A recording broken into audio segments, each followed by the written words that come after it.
Amis du jour, bonjour, amis du soir, bonsoir, c'est McFly Best Training. J'espère que vous vous portez bien. C'est toujours un plaisir de partager avec vous où que vous soyez dans le monde. Aujourd'hui, le monde tourne au ralenti à cause du Covid-19. Il existe pourtant des remèdes ou ce que l'on pourrait considérer comme tel. On voit apparaître une multitude de vidéos témoignant de guérison avec des traitements peu coûteux. La proposition du docteur Raoul à base de chloroquine est bon marché ne semble pas faire l'unanimité chez certains laboratoires. La chloroquine étant à la base un médicament pour le traitement de la malaria. Une découverte a été faite à Madagascar. Un remède à base d'artémisia a été testé et mis en circulation là-bas. L'artémisia est une plante qui, prise en tisane, soigne et prévient du paludisme. Pourtant, l'Organisation mondiale de la santé ne la recommande pas. Il faut savoir qu'elle est utilisée depuis des siècles en Chine. Pour en revenir à Madagascar, ce remède appelé Covid organique a été présenté au public avec l'appui du président de la République de là-bas. Ce remède est présenté sous forme de boisson. Cette dernière a même été rendue obligatoire pour les étudiants qui vont prochainement reprendre le chemin de l'école. Sans vouloir être complotiste,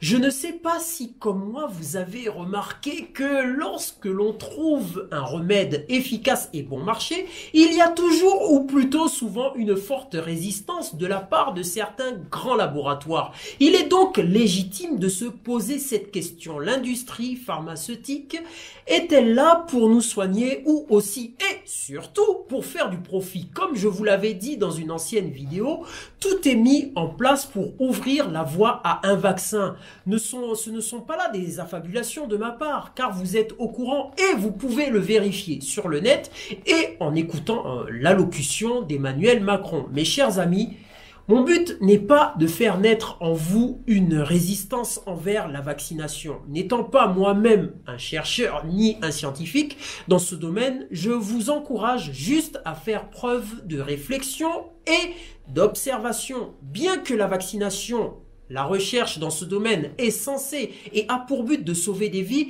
il y a un élément à ne pas négliger. Je veux parler de l'intérêt et du profit. Mes chers amis, je ne veux pas propager un climat d'inquiétude et de peur, mais je voudrais juste insister sur un point, soyez vigilants et attentifs. Comme le terrorisme qui a frappé l'Europe durant une certaine période, le Covid-19 apportera sa part de changement dans le monde. Il ne faut pas oublier que nous sommes en état d'urgence sur la France et qu'il est essentiel de bien comprendre ce que cela signifie en termes de liberté. Aujourd'hui, on vit le confinement.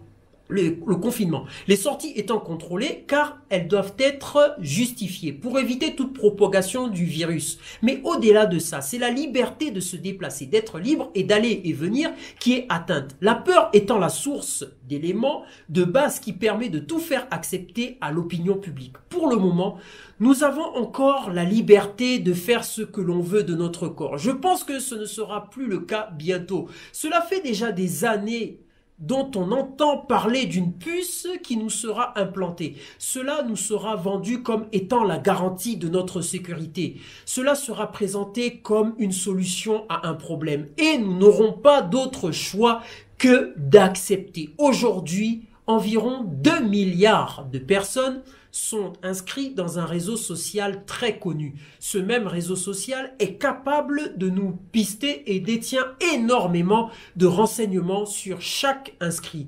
Ceci n'est qu'un début, mais nous permet déjà d'entrevoir le futur.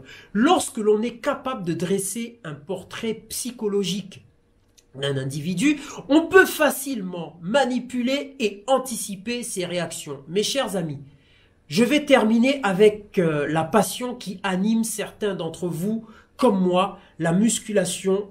Le prolongement de ce confinement n'étant pas une bonne nouvelle, je suis comme vous, je prends mon mal en patience. Bien que le 11 mai sera une date de libération progressive, je pense qu'il faudra attendre encore jusqu'à mi-juillet pour reprendre des entraînements dignes de ce nom.